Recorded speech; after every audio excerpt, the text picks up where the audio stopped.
All right, so we are going to actually be learning a new thing today, or maybe not, just a different way to do something old. We are going to be using the mold that I made in the previous video to actually make some dominoes. Here they go. They moved around. Yes, it's about that time. I said I would make a video making dominoes, and that's what's going down. Now, these dominoes are made of epoxy. They're legit.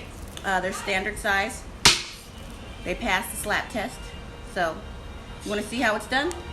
Stay tuned for the video.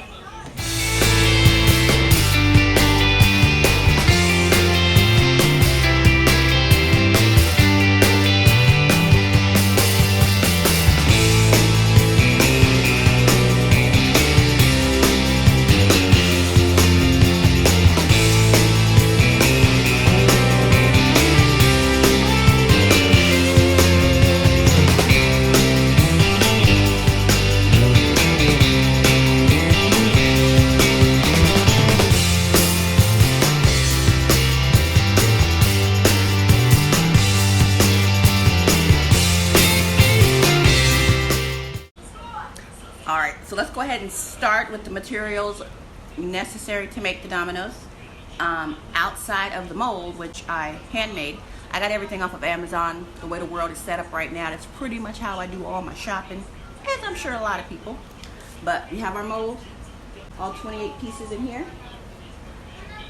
If you haven't already, check out that video how I made that mold. I'll drop a link down below. Next we have the fun stuff, the epoxy. This is the epoxy I use. I get the gallon bottles because I make a lot of dominoes and other things. I wanted to do like a black glitter combo Raider style. So we have our black mica powder and some glitter. I also have some white mica powder. So we're going to do like a combo, silver. We'll get there when we get there. I recently invested in some silicone cups. Again, Amazon, for mixing my epoxy. Love these. Not only are they good for the environment, I assume, because I'm not wasting anything, but once the epoxy gets hard, you just push it out, peel it off, and you can use it again, and again, and again, and again, until it falls apart, of course, because everything does eventually. That set also came with some cool mixing sticks. Same concept, once it's hard, just peel off the epoxy, you can reuse these mixing sticks. And of course, gloves. Gotta have gloves, safety first. Always and forever in a well-ventilated area. So open some windows, open a door, do it outside if you can. And if you have one of those fancy respirators, you can put one of those on too. I don't as of yet, but I don't think I'm working in that type of quantity yet. All that out the way as far as the supplies and what's going to be happening. Let's do this. Gloves. So what you're going to do is, with your epoxy, you're going to want 1-for-1 part, so that means they need to be equal. So into my silicone cups they will go. Doop, doop, doop. Always put your lid back on this stuff. Thank you. So I have my silicone cups. You can see it, but each has 100 milliliters, the hardening and the resin. I'm going to mix each of those individually for 3 minutes apiece.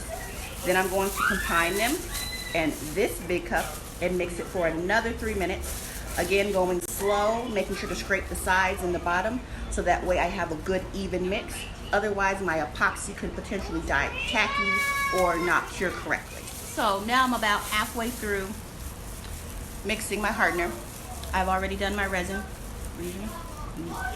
But I just felt like this was a good point to note that you should always follow the instructions on whatever epoxy you purchase, because who's going to know it better than the actual instructions it came with.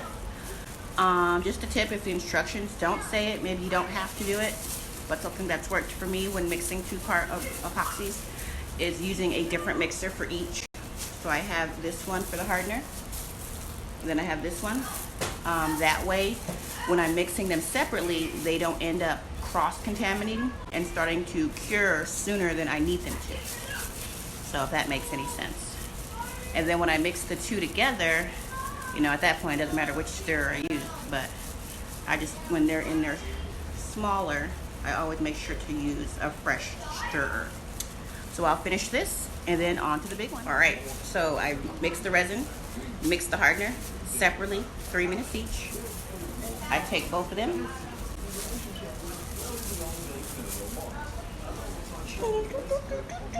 TV magic, not so much. And I put them in here. So I had 100 milliliters of both. Now I have about 200 milliliters. And I'm going to mix this again for another 3 minutes. Probably at like the 2-minute mark, I'm going to add my pigments. That's my mica powder. Just a little goes a long way, a few sprinkles, and just a little bit of my glitter, because who doesn't like a little glitter? And then we'll be able to start pouring it into the mold. Oh, the fun never ends. Well, it doesn't end, but we do kind of speed it up a little bit. Went ahead and poured that in there. You can see what we got. I'm gonna mix this together for another minute, making sure to scrape the sides, scrape the bottoms, get everything. Again, with the instructions, mine says you're gonna want to mix it slow. You're not gonna want to whip it up, because you're gonna get a whole bunch of bubbles that will never go away. But you definitely want to take the time and build that orange strength. Get that 3 minutes in there. Scrape the bottom, scrape the sides. If you want a darker pigment, you just add more mica. If you want a lighter, more translucent, which really wouldn't work for Domino's, but you know, it's your world. Less powder. Some people use acrylic paint, spray paint. It's, you know, I prefer mica powder. I've had the least issues with it. But I'm gonna let this sit for about 2 minutes to rest, so everything can kind of come back together, and then the fun begins. All right, so we went ahead and got this all mixed and ready to go. Added just a little more sprinkles of mica so I can get a little darker. Let it sit. Now, what I have found with my mold, it takes about 13 and a half milliliters total to fill each individual crevice. With these molds, I want to do 2 colors. I want to do the bottom part in black, and then I'm going to do the top part in a silver color, and then I'm going to add a decal with the team name on top, or maybe a water slide. We'll see. But we're going to start with the first layer. Some people I've seen use like smaller cups. They'll transfer this back in here. I also have these cute little things. I'm just going to pour from here because I have a steady hand, and I'm only doing it halfway. So I'm basically going to eyeball it. Is it going to be an exact science? Not for me, but I think that gives the Domino's a little more personality. So I just pretty much cover my dots is what I would like to achieve for that first layer.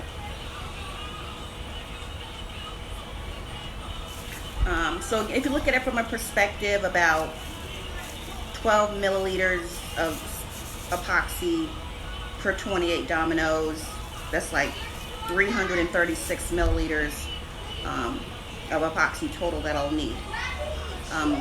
Being that this first batch I'm just doing a layer color, I'll definitely have some epoxy left over. So with that left over, I'll probably just pour it into an alphabet mold, turn into some keychains to add along with the Domino's. You can also use the extra for epoxy, as it was for like a coaster with the epoxy. Or you can just make less up front, so that way you don't have a lot of leftovers. I think what frustrates me more than anything is when I run out for whatever reason before I'm able to fill all the crevices. So I like to kind of just overshoot it to COA, so that way my colors are at least consistent. Because if I have to go back and, you know, mix another 50 milliliters of epoxy, then that color might be a little more darker, a little less darker. And I think that just kind of, for me, that's just icky. So again, I'm just eyeballing this about halfway. Oops, knocking things over. Some of them are As you can see, they're a little light, and that's fine. I'll just go back in and fill those. I just want to make sure that I have enough to get through all of them.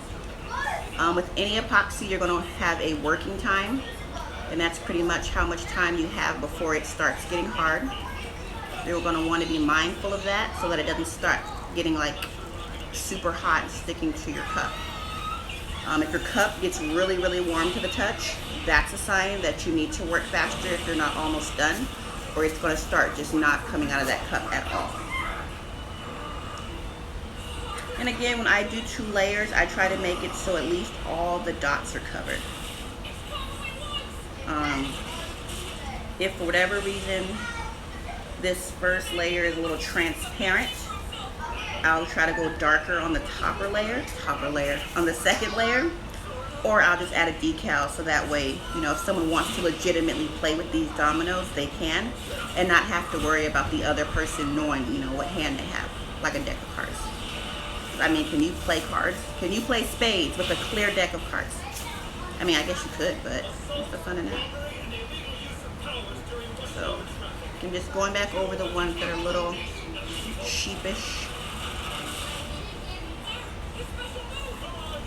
Again, I just gauge it. Like this one right here, it's probably got more than I would like. And I'll show you what I do with that.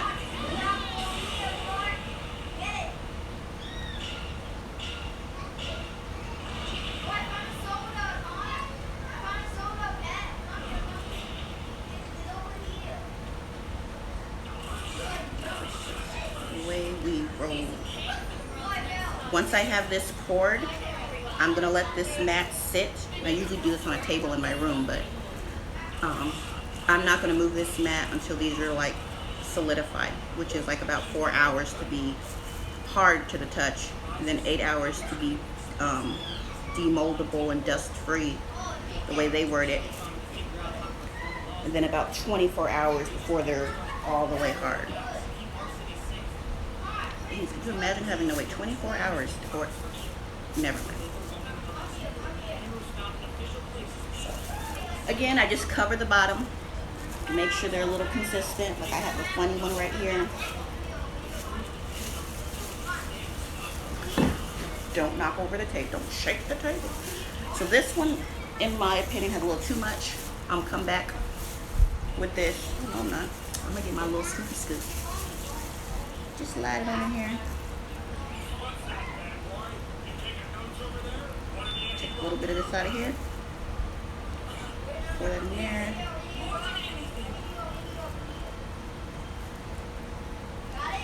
A little bit. Pour that in here.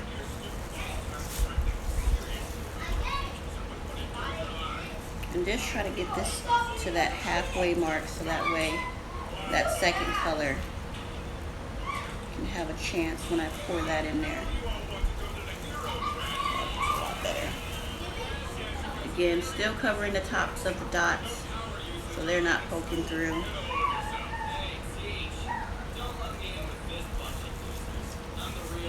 And again, this is silicone. Once it's dry, peel that off. And this poor table has been sacrificed to the gods for, you know, a bounty harvest. So it is what it is. But that's the first layer of my epoxy dominoes. We use the mica powder, the glitter, glitter from Walmart, mica powder from Amazon. That's probably the one thing I did get from Walmart, was this. I got the silicone cups, again off of Amazon, made this. Epoxy resin. It's the Better Boat kind, food safe. People use it for tumblers and keychains, so that's why I went with that one. There's plenty of epoxy out there, but for me and my budget, this was the most cost effective at the gallon level.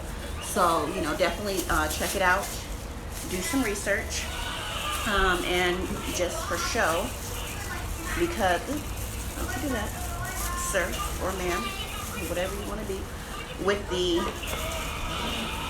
meter tool out here, extra epoxy, I'm going to go ahead and start a coaster.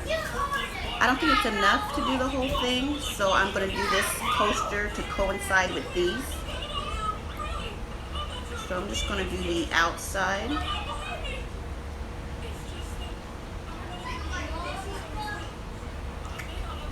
and let that naturally do its thing.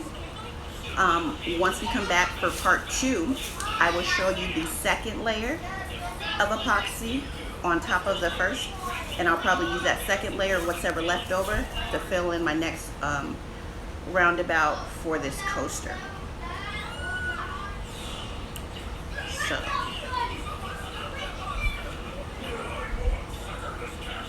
again, your times are going to vary by epoxy. Typically 4, 8, 12, 24 hours are the increments that I've seen most often. So we're going to give this one about 8 hours. Make sure it's completely hard. I'm not going to remove it from the mold, but I'm going to add that second layer. So I will do that in part 2 of that video. And we'll go ahead and throw this coaster in there. Thank you so much for watching. Again, it's going to be a 2-part, so make sure you tune in to part 2 to see how they turn out. Any questions, concerns, deep philosophical beliefs, don't hesitate to jump down in my comment section. And hey, thanks again. Bye. Alright, so I just took the rest of that epoxy and poured it into my ABC mold to make some keychains. Wanted to drop a quick picture of what that looks like. So we'll also have that to coincide with the coasters, and they're all going to coordinate, and that'll be like super cool and cute. But again, thanks for watching, and be sure to check out part 2. Bye.